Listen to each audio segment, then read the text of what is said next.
All right. Thank you everyone for being here. This is the final session of the New Mexico Beaver Summit, at least this iteration of it. I'm sure folks' minds are elsewhere. I'm sure there's plenty of exhaustion and lack of focus, but I really appreciate those who are joining us today.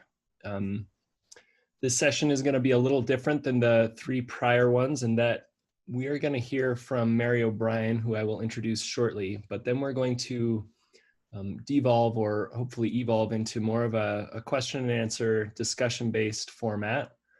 We're slated to go until 2 Mountain Time, but if everyone is feeling good and the conversation is good, I don't mind staying longer than that. And the focus of this session is taking what we've learned over the last 3 sessions about policies and ecology and all kinds of success stories and moving forward in New Mexico to try to really leverage the positive environmental impacts that beavers can have on the arid landscapes of our state. So as we listen to Mary tell the story of Utah, maybe start thinking in those terms and thinking about proactive ways to take next steps. Mary O'Brien joined the Grand Canyon Trust in 2003 to work with other conservation organizations to propose alternatives for forest plans for the Dixie, Fish Lake, and Monte La Salle National Forests and other public lands. Since earning a Bachelor's of Science in Sociology, a Master's in Elementary Education, and a PhD in Botany, Mary has worked as a staff scientist within toxics reform, environmental law, and public lands conservation organizations for 34 years. And she says every day of such work has been amazing, which sounds great. So I'd like to be carried away here by Mary O'Brien. All right. Can you hear me? Yep. And see the screen. So kudos to Wild Earth Guardians for putting this summit on. I had to miss the first day. I've watched absolutely fascinated to the second and third days. There's so much positive potential and expertise and generosity of speakers and so on. I think the summit has given a good base for moving forward. You know, Chris just asked me to tell the story of what happened in Utah. Every state is different. Every stream is different. Every beaver dam is different. So this isn't told as a model, as a pattern or anything, but it's really kind of a fun story to see how what started as a very modest beginning has gone on to, you know, as Joe Wheaton mentioned on Friday, when he held a beaver workshop for 3 days by Zoom worldwide, they had 794 people participating. So it's a sweet story, I think. So when I came to Utah in 2004 to start working with the trust, Grand Canyon Trust, which is a Colorado Plateau conservation organization, I could see on the mountains signs of where beaver had been. There were stumps, there were lodges, there were complexes of wood at the downslope end of meadows. It was like well, it was just like a ghost town. So what I did next is I set out to learn what a beaver wants. And I had just come actually from a lot of years working in Oregon, and I asked Suzanne Foudy, who was then working with the Wallowa-Whitman National Forest and had done her dissertation on beaver and their geomorphology impacts.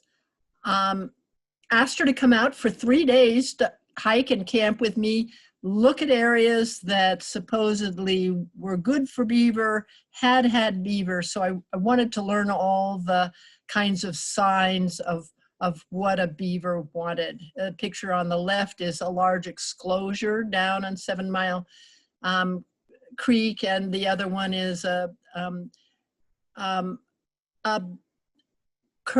the time unused beaver dam on Tasha Creek above Fish Lake in the Fish Lake National Forest. So while I was poking around, I met a landowner in far southwest Utah who had the smallest sign of beaver trying to return in a rather straightened stream, was excited about it. And his property happened to back up against the Dixie National Forest, where I had already met a forest supervisor who had trapped beaver for money when he was in college, but was really excited about getting beaver back on the Dixie Forest. So here was a private landowner and the forest supervisor. That was back in 2006.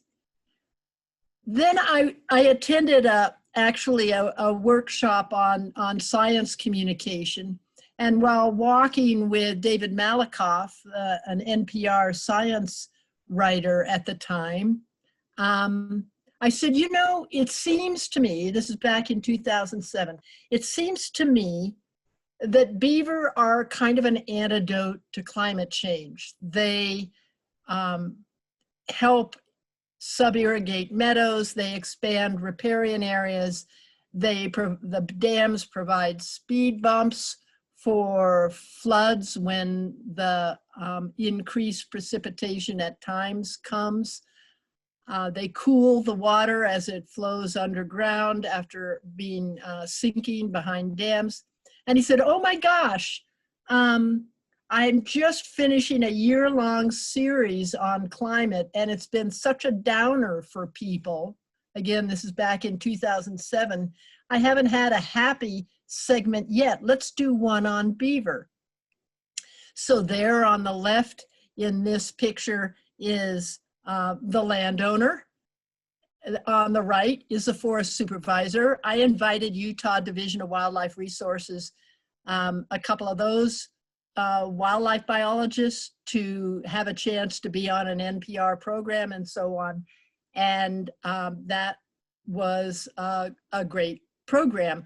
David Malakoff was not impressed with the size of streams in southwestern Utah, because he was from back east where there was much larger streams and much larger dams. But I said, you know, David, this just shows how really important the dams are here. There is so little water in this area.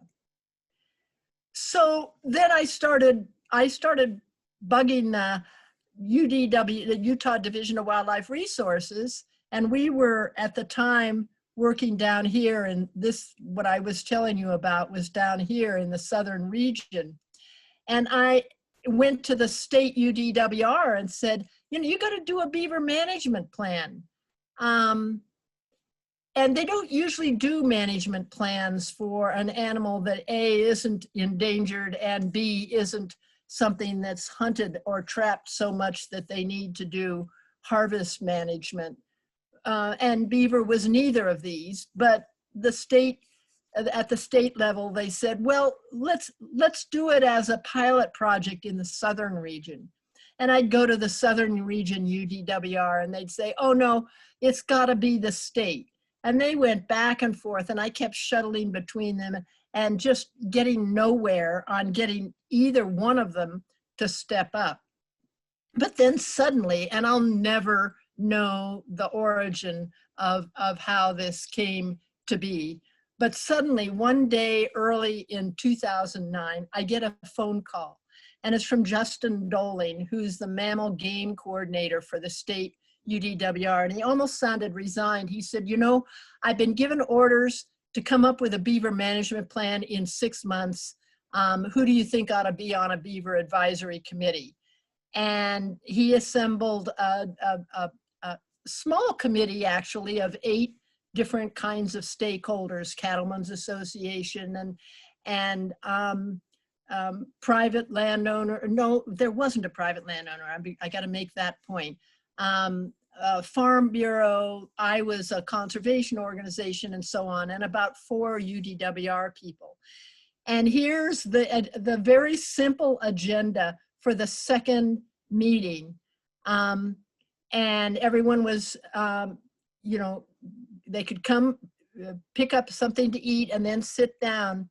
There's Justin doing an agenda overview. This is the second meeting, because on the first meeting, all it consisted of was having a big brain dump on what should go into a beaver management plan.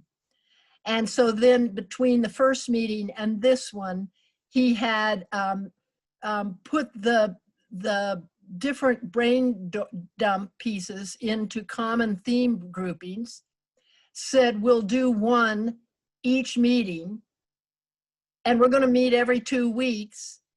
And so let's do, and I've drafted a goal, which is right, you see the sentence below, and that's the end of the meeting.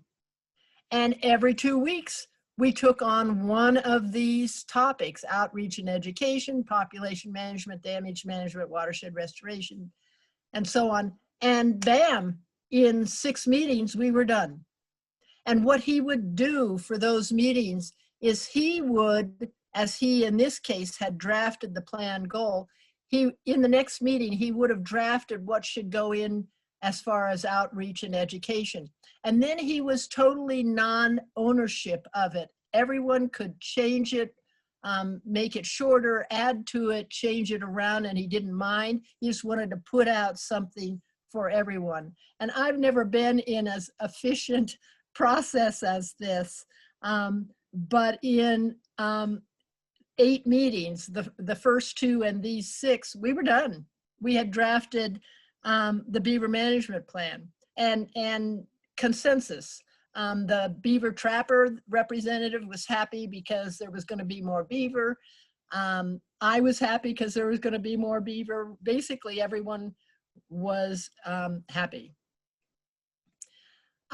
And so then Justin Doling went on the road to the 5 different regions, the subgroups of the Utah Division of Wildlife Resources, and at every one, except one, got unanimous approval of the Beaver Advisory Plan. And the only one he didn't get unanimous approval was the meeting had to be called off a few minutes before the meeting because of a snowstorm. Then it went up to the Wildlife Board, which actually runs the Utah Division of Wildlife Resources. It's a board appointed by the governor. And it went sailing through unanimously there. It was pretty remarkable when you think of Utah. Actually, when we started to do the Beaver Management Plan, we first wanted to look at other states' management plans around us. Nobody had one. So we just did it out of whole cloth. So after the Beaver Management Plan came around, the question was, well, I happened to be in a Escalante River watershed partnership, a kind of a coalition in southern Utah. And along here, you see, let me see if I can get, I have somehow, along here is the Escalante River in southern Utah, and it's created out of these various streams coming off of Boulder Mountain, which is the highest forested plateau in North America. And there was a forest fishery biologist in the coalition. I said, Michael, it was Michael Golden. I said, Michael, how could I know how many beavers could be here? Because again, I was hiking around up these streams and seeing stumps and dams and old lodges and no beaver. And he said, well, you might contact Joe Wheaton, who's a fluvial geomorphology professor up at Utah State University. And Joe and Wally McFarlane just immediately got intrigued with the idea, how would you map where beaver could be? And they used 3 types of publicly available GIS data. Where do you have perennial water? Where do you have the kind of woody materials that beaver want for food and construction? And what's the stream power at base flows versus regular floods? In other words, can a dam be built and it would last at least 2 years before this watershed is so flashy that it would be lost? And that was really, that resulted in this case study that they published. Well, a report, because I had raised money for a grant for them from the Walton Family Foundation that funded them to do this case study. And they also, in that study, looked forward to restoration. What if the riparian vegetation could be restored? Where could beaver be in the Escalante River watershed? And clearly there was much more capacity than there were beavers. So the state, having passed the Beaver Management Plan, was interested in where beaver could go, and they funded Joe and Wally and a couple of grad students to come up with the beaver restoration assessment tool, which was more refined and a little more bells and whistles, not much of what they had done in the case study for Escalante River watershed. And with these 5 kinds of, that you see, the 5 kinds of public data sources, they generated a map for the entire state. Now, what's over here over here is red, means you can't have any, expect any beaver. But of course, this is, let me see where my marker is. Oh, here it is. Of course, this is the Green River and this is the Colorado River. So and this is the San Juan River. Those are too deep and wide for there to be dams. But then with these different colors, and I know it's hard to see, they estimated where you could have up to 15 to 30 dams per kilometer, which you can see that blue is mostly up in northern part of Utah and the Wasatch Plateau stretching down. But that gave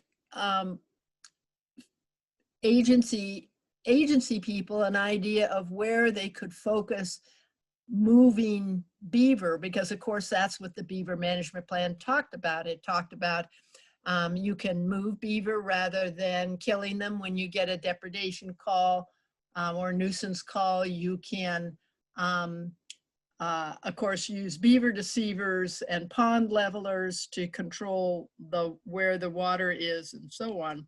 And here's where you could count on beaver coming. So then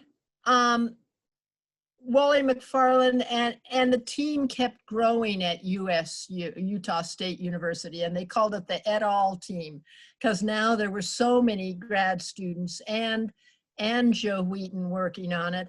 And they started looking beyond just the narrow stream and thinking beaver and stream. And I think if you were listening to Joe on Friday, he was talking about maybe you don't always need to start right away with beaver, but start with the riverscape itself. And Wally developed 4 tools, all using public data that can be used anywhere and is starting to be used in other states and Canada. The Beaver Restoration Assessment Tool, BRAT, is being used in the UK. And that was, that was to look at there's a tool, it's all open source. Anyone can use it. You can use it in New Mexico. They're there to answer any questions. They've spilled everything out on the web. How big is your valley bottom? How much has riparian vegetation departed from what it would have been historically? What is the overall riparian condition assessment? Are there roads crossing it? Are there is there development right near the stream? And a riparian recovery potential tool. And what's neat about Wally and Joe and that whole crew is they aren't just scientists, they aren't just GIS, they aren't just publishing articles, they're passionate advocates for beaver. So they want people to use these tools and they want beaver on the landscape. This particular map on the set of maps on the right, of course, is looking at different regions of Utah, and they correspond to the Utah Division of Wildlife Resource regions.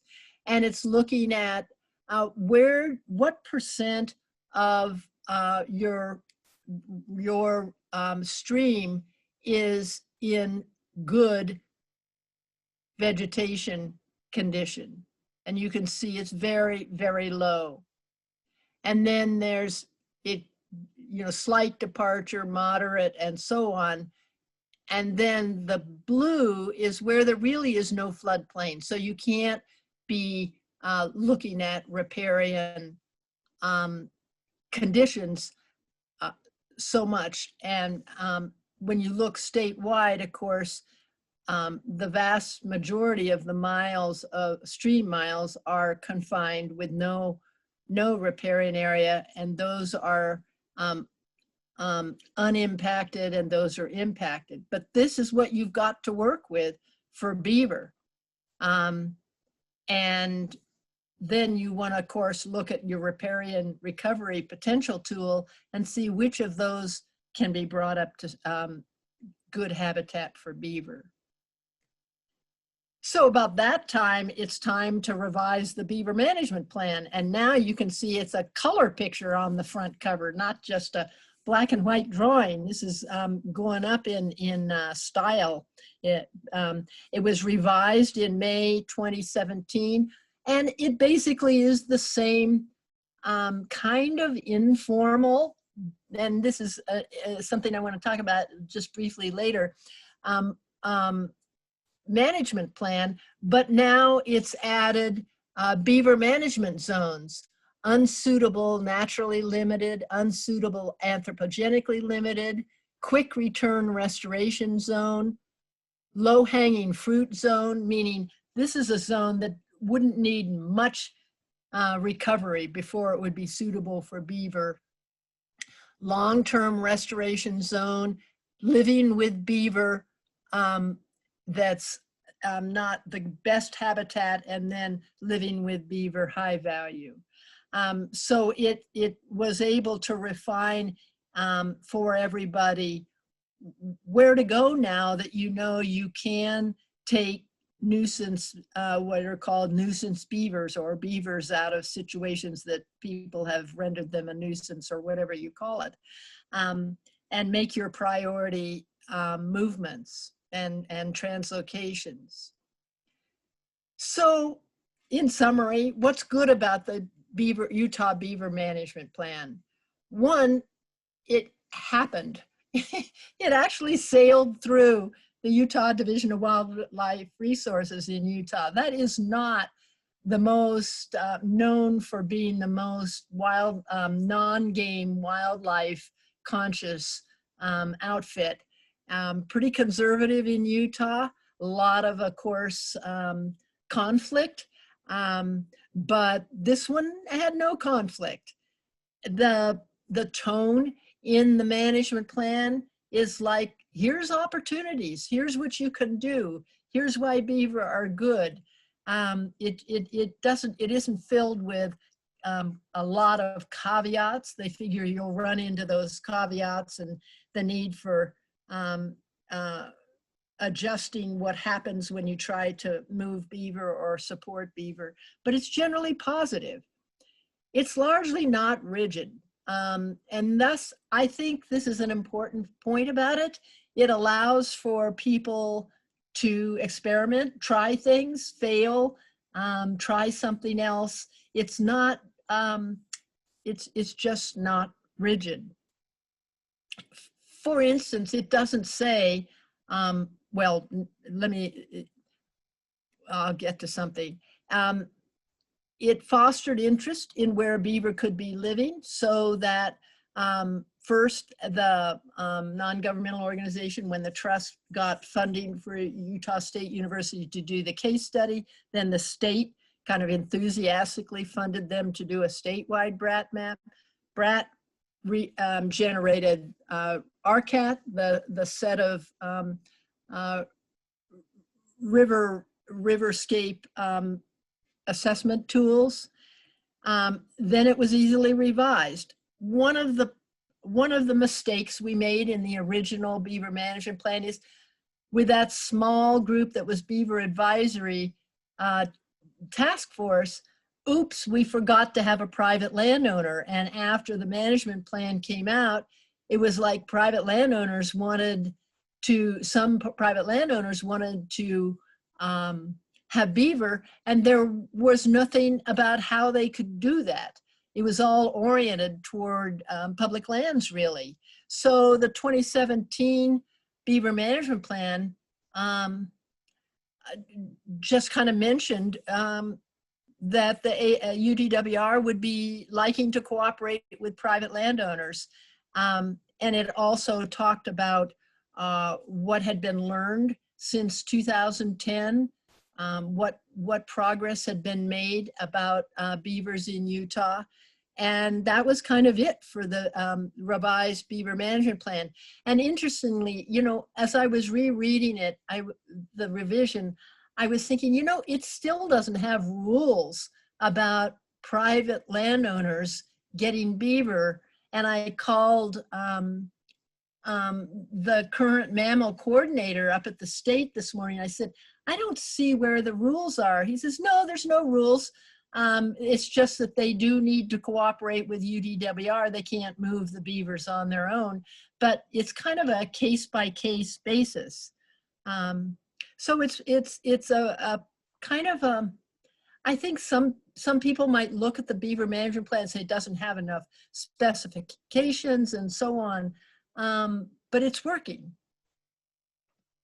And overall, as we think about going into the future in New Mexico or any other state, the reality is it takes a whole bunch of people to let beavers do their magic. In our case, there were a couple of key early supporters, the private landowner, the Forest Supervisor, the trust tromping around and looking at these ghost towns of beaver past, and some early UDWR Utah Division of Wildlife Resource employees. And then the Beaver Advisory Committee was small, but it did have all of the what we could figure was the interested stakeholders, with the caveat that we made the mistake of not having a private landowner. And then we were so lucky to have Wally McFarland and Joe Wheaton in the state, because they have been a constant source of research, you know, how do fish make it up and down dams? What happens when dams fail? Is that going to screw up the stream downstream? They're out in the field. They love to go out in the field and hike. Wally in particular is super GIS wise, can make maps. They're generous, they're cheerful, and at the same time, they're not afraid to be really unabashed beaver advocates. So they're really Utah treasures in that way. They're unfailingly cheerful and enthusiastic and excited. And then in Utah Division of Wildlife Resources, in the southern region, non-game office, well, no, in the regular DWR office, there were two women one was a supervisor of the other, and they fell in love with beaver, and they would do anything to build a holding facility, to go out, talk with anyone in the field, encourage someone to move, get funding for their office to hire someone to trap whole families of beaver and move them. And then there was funding support from a variety of sources within Utah. We have what's called a Watershed Restoration Institute, which is funded by all the public and agencies, the state, feds, agencies, some hunter groups, some fishing groups, and so on, so that it was able to put together money to do what we do. And then I'm done, but I just wanted to put in a pitch that, you know, if you look at this picture on the right, it's really just University of Oregon propaganda. That is not true that beavers really want to be ducks in their inner being. And that's it. I'll stop right now and if there's any questions, but more importantly, I think Chris is going to take over and run a kind of conversation among you all about where you want to go in your state, or particularly in New Mexico. Thank you, Mary. There is one Utah-specific question that I want to get to. Maybe you have the answer for this, maybe not. Jackie asks, does Utah have beaver holding centers to increase the opportunity to put whole families together instead of one at a time, like here in New Mexico? Yes, and the first one was started down in that southern region. I do confess to not knowing how many there are, but since the beginning, there's been an emphasis on trapping on more than one night and trying to get the family and the holding facility, both for quarantine, to make sure they're not transferring, say, whirling disease or a disease when they're moved, and also to collect the family. It really has been an emphasis since the start. And the first holding facility, and I do confess to not knowing how fancy they are now, but it was just put together by these two women with cement blocks and in some kind of concrete holding where they could hold water, and they just did it, you know, kind of by their own bootstraps, just figuring out what made the beavers look comfortable and so on. But it's a good question to know how many facilities there are. And there's one other question that came in also from Eric, who asks, are any other states trying to replicate Utah's beaver management plan? You know, not that I know of. I think every state is different. But of course, I think a few states probably have beaver management plans now. And, you know, that's all to good, because if you if you're starting from scratch, you can look at other plans. I know we didn't have anything to look at. What is being copied and what is being used is the BRAT tool and the RCAT tools. And when I was talking with Wally this morning, I had a question about something on the RCAT tool. He said just in the last 3 months, there's been kind of an explosion of interest in using those tools because they aren't Utah specific. They're a tool that you could assess your riverscape, and same with BRAT, anywhere, here in the UK, in Canada, anywhere. So I think that's what's probably being utilized most out of Utah. Yeah, and I know that we'll be leaning on that here in New Mexico. Well, thank you. I do want to open it up to a broader discussion, and Michael Dax with Defenders of Wildlife, who has certainly done a lot of the organizing of this summit with me is going to help facilitate that, I hope. I'm going to share a few questions that Michael and I came up with to prompt this conversation. If I can figure out how to do this. I'm not sure what you all are seeing currently. Chris, we're seeing the questions. It's not in Great. the presentation format, but that doesn't really matter. Yeah, that's just going to have to be what it is. So yeah, again, Michael and I came up with these to try to prompt conversation, and we'd love to, I guess, hear some takes at some answers of these, but we're also open to other questions. So you're welcome to type your questions into the chat or take yourself off mute in kind of an orderly way to chime into what we hope will be a pretty democratic conversation here. Yeah, and I would just add that some of the questions that I'm seeing in the chat right now are pretty specific, and perhaps Mary can answer those in the chat. But we do want to have some more kind of high-level conversations about moving this forward. So much of what this summit was about capturing the momentum around beaver and really carrying that forward. And so, what does carrying that forward look like? And I think, the questions that Chris and I came up with, hope to kind of get at that from some slightly different angles.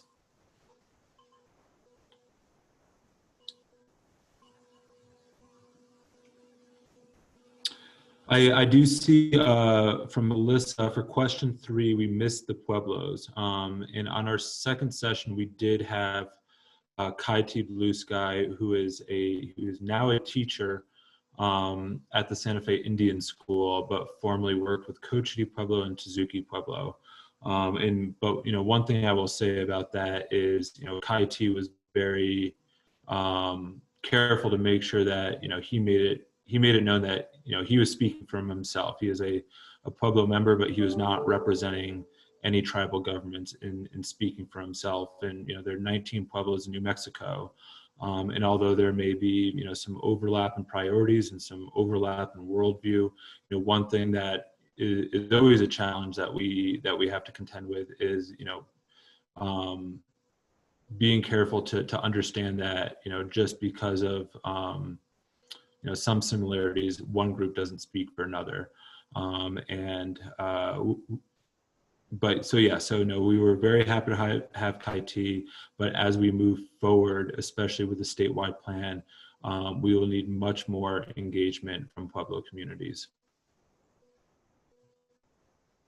Yeah, I totally agree with that. I want to talk about something that Art Volmer has typed into the chat, which is hopefully we can find a good way to keep volunteer groups involved in any future beaver projects. I think that when we talk about moving forward, it's going to be about policies and plans.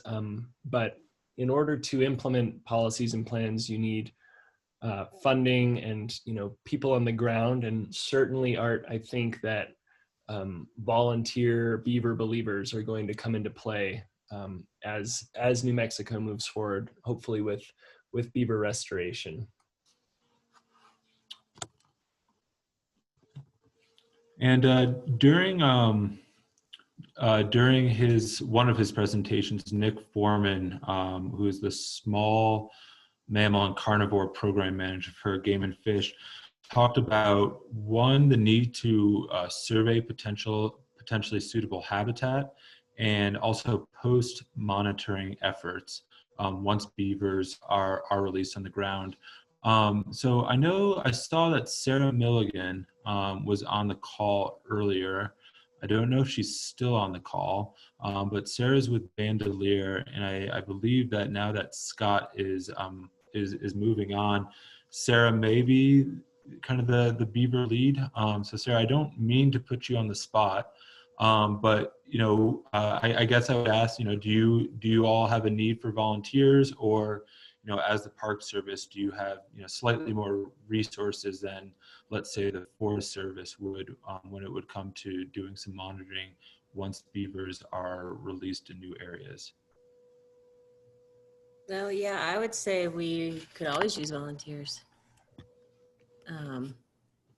We need help, bringing the beavers down into the canyon. We need help monitoring. We have a bunch of cameras out. We take help doing that.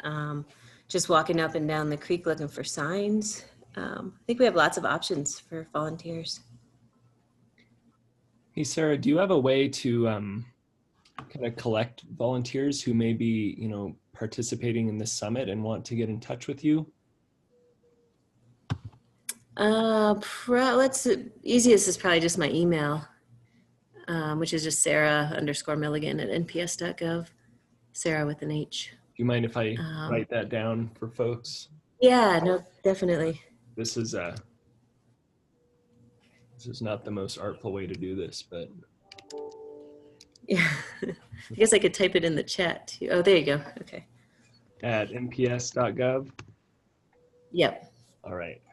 So for beaver believers who want to get involved on the ground, that is one seemingly readily available option, and I'm sure more will emerge from other agencies and groups. So thank you for that, Sarah.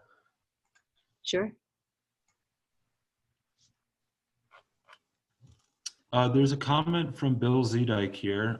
Need a clearinghouse to see who wants to have beavers and who wants to get rid of them. Analyze habitat for those who want them.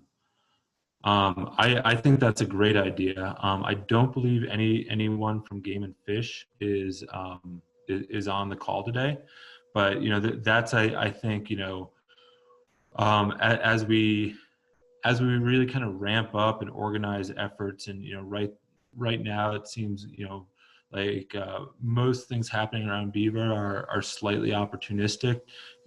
I think like Scott said with Bandelier, they didn't have the issue with the 5-mile rule, so it's pretty easy to move forward there. Same thing with the Fort Union Ranch, which was a really big chunk of private property in northeastern New Mexico. But how do we kind of make this more systematic? And I think a clearinghouse, an online database, and then there'd be questions of who has access to it, and how is information uploaded into it. It would certainly be questions that need to be answered.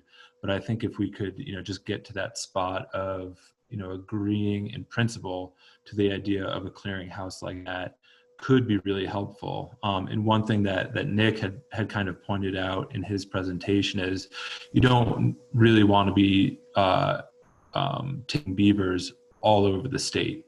Going from Taos down to the Gila is whatever that would be, a 6-7 hour trip. Really not good for the individual beavers. So especially understanding where those where the nuisance complaints most likely come from, and then developing a clearinghouse of landowners within an hour or two of those hot spots could be really helpful for facilitating getting more beavers on the ground in places where they're wanted. And this is a comment from Brian Miller, suggesting a policy change to the 5-mile rule for beaver introduction or translocation. And Brian, I think that's a really good point. And just from a Wild Earth Guardians and a personal perspective, I agree that that's mostly a political policy rather than an ecological or biological one. I do think there needs to be work to make that policy more flexible. Certainly landowner concerns need to be addressed when introducing beavers, but I think a blanket policy like that makes beaver introduction really, really difficult probably needs to be looked at from other perspectives rather than whatever perspectives first informed that rule. And I would add to that, I'm going to put up the name. I don't know if he's going to be happy.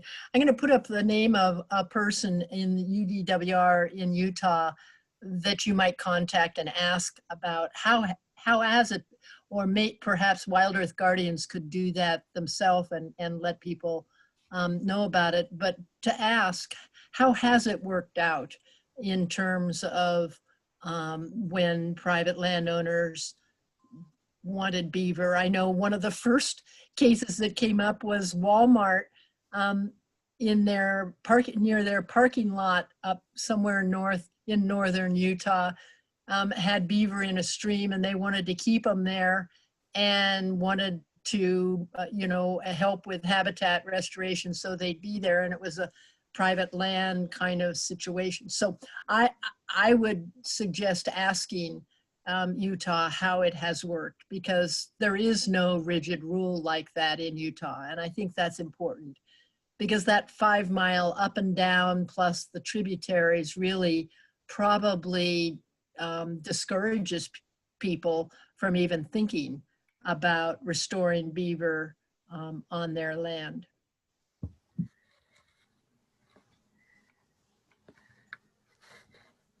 I have actually a question. Heidi Perryman says water credits for landowners with beavers on their property. Heidi, I'm wondering if you would be willing to jump off mute and explain that concept, just because it seems intriguing to me and I don't really know what it would look like.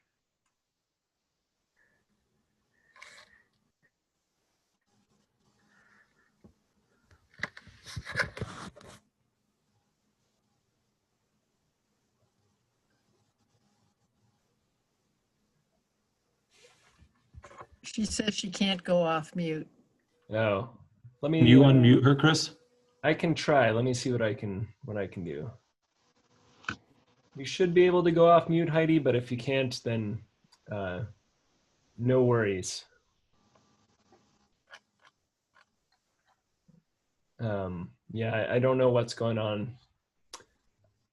Oh, no microphone. Okay, that's what's going on. Got it. Well, sorry to put you on the spot without a microphone. Maybe we can chat about that offline, or you're welcome to type it into the chat.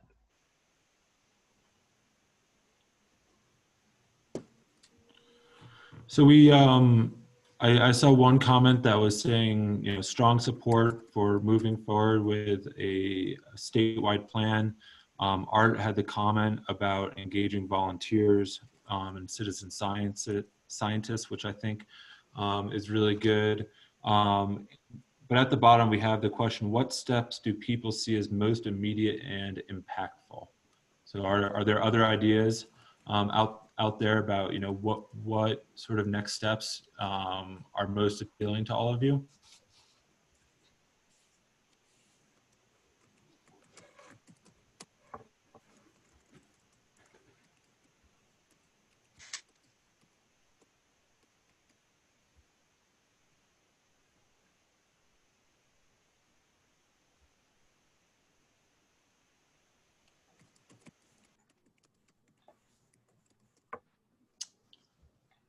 And yeah, don't be bashful about going off mute. Unlike the previous sessions, we do want this to be a little bit more of a conversation. One other thing I will say about the Beaver Management Plan is in 2014, then State Senator Tim Keller, who is now the mayor of Albuquerque, sponsored and passed a Senate memorial that called on a handful of agencies that included Game and Fish, the State Land Office, the State Engineer, and I imagine at least the State Environment Department and probably MNRD as well, but it called on those agencies to develop a statewide beaver management plan. So as probably many of you know, memorials are non-binding, but it certainly demonstrates legislative intent at this point that memorial is 6 years old, but there's not an expiration date on it.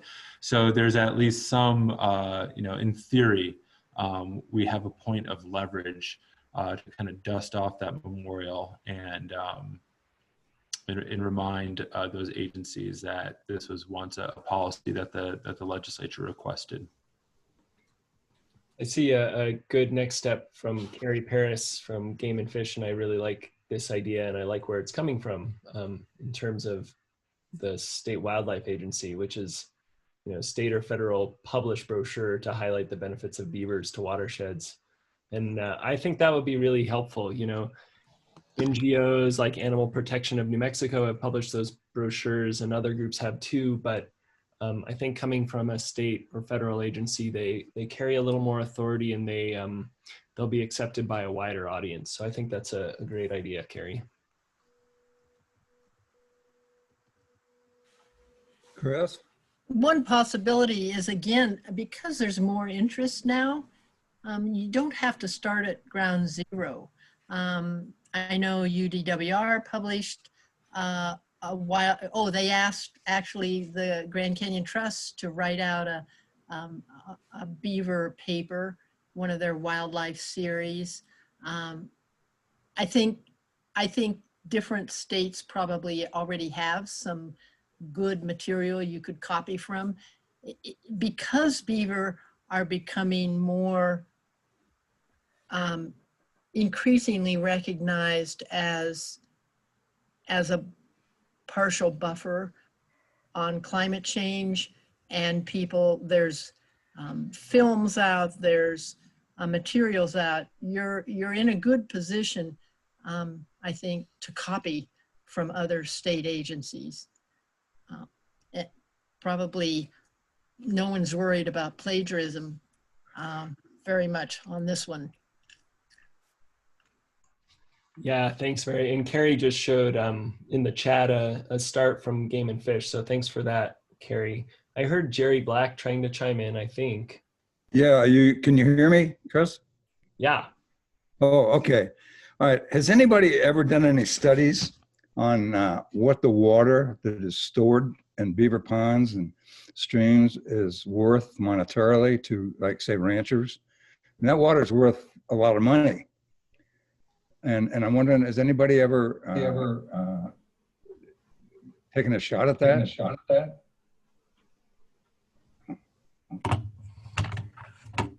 Yes, in fact, if you send me your email address, I can send you a report that was done by an economics group out of Eugene, Oregon, looking at how you might price the ecosystem services of beavers. And it was kind of a beginning effort. It's kind of like that case study that was done in Escalante River watershed that was the precursor to BRAT. But I'd be glad to, I'm at maryobrien10@gmail.com. And yeah, and it is actually a report that we did get. And it was funny because when I first thought about, gosh, there must be a way to monetize the ecosystem services of water storage and so on, and sediment trapping. And I called Defenders of Wildlife in Oregon. Remember, I had come recently from Oregon when I came to Utah. And I called a woman that was a long-time Defenders of Wildlife person in Oregon. And I said, you must have economists on your staff because you're a national organization. Has anyone done this on beavers? And she said, oh, that's an interesting question. I'll call DC and get back to the DC office and get back to you. And she got back to me about a week later. She said, I'm really embarrassed, Mary. The response I got from the Washington office, and remember, this is back in like 2006, was, well, maybe they have some value for wildlife watching economically, but no, there's not much about beavers, which was what got me then to get a little bit of a grant and fund an economics group in Eugene, Oregon to do this report. So sometimes it's something that should be obvious isn't. So it's a good question. We have about 7,000 miles of stream here in Montana that is dewatered every summer. That's a lot. And a lot of it is, well, it's just because there are no beaver. There's no dams to store the water, nothing to recharge the aquifer. So I'm wondering, it may also be a deterrent to some of these ranchers that hire trappers to go in there and trap the beaver out. If they knew, hey, well, that water really is worth a lot of money. Oh. I'll just quickly point out that Heidi Perryman has shared the Escalante values report in the chat. And then Jackie also shared a recent article on beavers and wildfires in California and Oregon for folks to check out. And I'll also add that, you know, I think the New Mexico Beaver Summit webpage is going to exist for quite a while, and it can become a kind of a clearinghouse for a lot of these resources, including the recordings of these meetings. And I'll just add and kind of answer that question about, you know, coming up with a figure. And from my experience, that really only goes so far, because we'll, you know, whatever calculation you'll do, chances are it'll be a somewhat abstract calculation, and you'll come up with some very big number that, you know, to me probably, you know, still won't mean that much. You know, you'll get to quote it and it'll sound good. But as far as, you know, what you're really talking about, you know, I don't know if that's our most effective communication tool. For those of you who are on the first session of the summit, Leah Knudsen debuted a video that will be the first in a series, and that one really focused on landowners around New Mexico, especially northern New Mexico, who were discussing their experience with beaver, and you know, all of which was very positive. So, you know, I think, you know, hearing testimonials from neighbors and, you know, people that are in these communities, and also for me, you know, before and after pictures are way more meaningful than you know, than a statistic. So, you know, some of the pictures that Reed Whittlesey was sharing, Reed and Joe were sharing on our last session of, you know, these totally denuded areas. You know, then beavers come in and you see, you know, the grasses, the sedges, the willows. You know, to me, that's a much more effective communication tool. And you know, it kind of drives me crazy sometimes when the environmental communities get sucked into playing these, you know, economic debates. And I think, you know, there's a place and time for them. But I think with beavers, we have such, you know, we have a much more qualitative story to tell than a quantitative story to tell. And so, you know, I just caution about kind of trying to get into those games, because I don't think that's where we will be most impactful to make the case. I would just counter a little bit in that, in some ways, sometimes people don't think about, oh my gosh, one of the things beavers do is trap sediment. And that they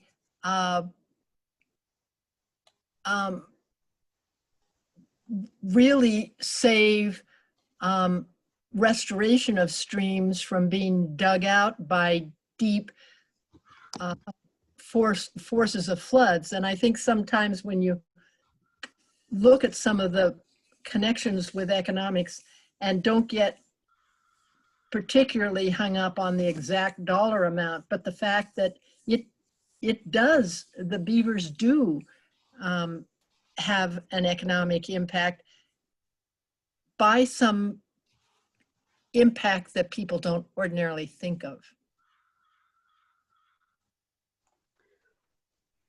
I think we could keep talking about that. I did want to point out, Caitlin made a really good comment in the chat, or I guess it's a question that I think answers itself. Could a targeted mailing list be created to inform private landowners with potentially suitable habitat on their property about beaver habitat improvement benefits? I think that's a great idea, Caitlin. And who and how that list is managed, those are outstanding questions, but I think that would be an important thing to move on as well. And Chris, then I don't know if this is a comment or a question yet, but to really reach private landowners in New Mexico, NRCS should also be heavily involved in spreading positive beaver information to ranchers and farmers. They really have a direct line to many people who could really benefit from beaver, as well as finding a way that they can make BDAs or PALs, best management practices, and have them rank higher for potential funding for the landowner. Yeah, I think that's a great idea. And I think generally engaging all of the agencies, because as we know, there's a lot of these jurisdictions are kind of mixed up. Game and Fish manages the wildlife, but most of the habitat is on, or a lot of the habitat is on federal land, especially Forest Service lands. So in places where there are permittees, the Forest Service staff working with the permittees, getting them on board, and then agencies like NRCS that do a lot of manage a lot of the farm bill dollars also have a different line to landowners. So to the extent possible that we could really get all the different agencies pulling in the same direction, I think that's where everything starts rolling downhill. I just wanted to sort of add a comment to this discussion. I think regardless of the avenue, if we do reach private landowners and get the public excited about having beavers on their property, that it needs to be communicated that they may witness a decrease in water, but it's not a true decrease. You have to heal the system first, and so that water might temporarily become unavailable. And I think that causes some hesitation in the private landowners, and that's a big hurdle that I think they have a hard time overcoming. And sort of to comment on what Jerry was saying, it's having that water on their land is worth more money than having beavers on their land. So you have to combine that disconnect between the benefits and maybe some temporary changes that you might see, but that overall the benefits far outweigh, those other minor points. Yeah, I think that's a great point. Thank you, Carrie.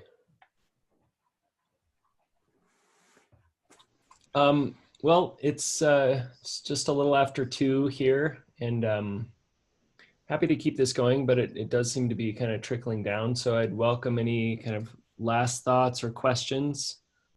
Yeah. Can I speak? I want to talk to Mary. Is there a rule of thumb or a measurement of some sort for beaver vegetation to have on scene, or their what they eat and stuff like this? Is there a rule of thumb like a couple hundred yards of willows on both sides of the stream, or the sedges or anything like that? Is there some kind of a rule of thumb that a person could look at a stream from a distance and see it? I think that's a good question. I think, was it Bill Zedike that talked about approximately a quarter mile of willow? Was that what I heard on Friday? The interesting thing about vegetation is, beavers are considered choosy generalists. That is, they like the aspen and the willow and the cottonwood, but they can eat other things. If you mostly have only, say, cottonwood, that's a single stem tree mostly, so they'll take it down and then it's gone until it can regenerate. Whereas beavers are sometimes called willow farmers, because since that's a multi-stemmed source of vegetation, they may take some stems, but underground the willow is still there and has other stems. So I think it depends on what is there, what you can provide. I know Joe Wheaton has been involved in a Columbia River Gorge area project for actually fish, where they have planted trees and at the same time had beaver dam analogs. to attract beaver and keep them there. And by the beaver dam analogs and the beavers raising the water pretty quickly, you can even restore vegetation. So it's probably really pretty site specific as to what is there already versus what could be made available. There's a stream in southeastern Utah where it's actually stream fed only. And so it never has floods. And all that's there is cattails. And beavers are doing fine. They even build their dams out of cattails because there's never big floods through there because it's all a stream-fed creek. So the beaver restoration guidebook that Joe Wheaton and other, no, it was, gosh, he's not the first author, that U.S. Fish and Wildlife Service put out, Michael Pollock, that's the one. That's a good place to start. The Beaver Restoration Guidebook is kind of a good Bible for starting with all these kinds of questions. But it's a good question, Bill. Thank you. I missed the Friday meeting. I had to go had other things going. Thank you. Thank you. I think Wild Earth Guardians mentions in the chat that they are going to be emailing links to all the sessions, and they can be, they're pretty remarkable. I think Wild Earth Guardians got together the best of the best in terms of some of the best of the best. There's a lot of best of the best, like Heidi Perriman that's on the listening in. And a lot of wisdom is there and a lot of experience. Okay, thank you. Yeah, we will definitely get all those recordings out to you. We'll make them available. Couple other things just came through the chat. Ramsey offers that working with New Mexico environmental educators to do outreach to rural schools regarding adopt a beaver and develop junior citizen science like the Bosque Environmental Management Program. I think that's a great thought. And then this just came in from Malcolm. Oh, that's in response to something else. So yeah, good thought, Ramsey. I guess we'll kind of start wrapping it up. I just want to say again, you know, Defenders of Wildlife and Wild Earth Guardians certainly spearheaded this effort, but we had a lot of help from New Mexico Game and Fish, you know, Mary O'Brien, Joe Wheaton, Rio Grande Return. I'm going to miss some. New Mexico Environment Department, Bandelier National Monument, Hermit's Peak Watershed Alliance, Forest Service was involved kind of at the outset. Yep. Yeah, the regional office. Yeah, so thank you to all those groups and people, and thank you to, again, everyone for making the time, whether you attended one or all the sessions or something in between. And again, this won't be the end that you hear from us. We'll get those videos out and we'll be connecting with people on specific topics, but that seems to me like a good place to end it. Any final thoughts, Michael? Yeah, I'll just say, you know, we have your contact information. So this is certainly not meant to be, this is never designed as a standalone event, but really as a catalyst that will hope to facilitate further conversations. And in our first 3 sessions, I think some of those connections started to be made.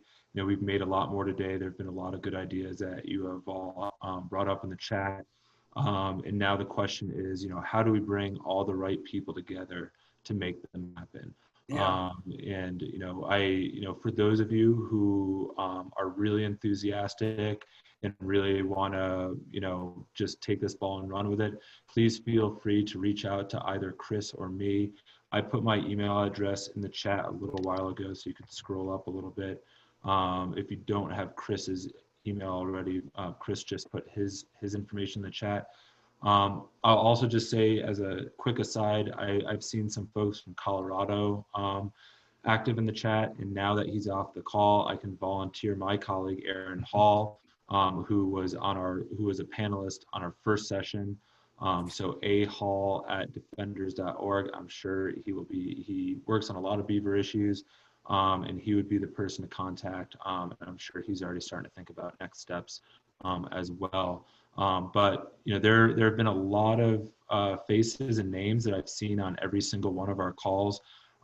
Thank you so much, especially to those of you who have participated in as many of these sessions as possible. Hopefully it's been a small respite from what has otherwise been fairly stressful times for probably just about everyone. So hopefully this was has been a good way to direct positive energy into something that we can all work on to realize a vision that will benefit wildlife, benefit people, benefit ecosystems. So thank you so much. Yeah, thank you. Thanks, everyone. Talk to you soon. Yeah, see you later. Real good.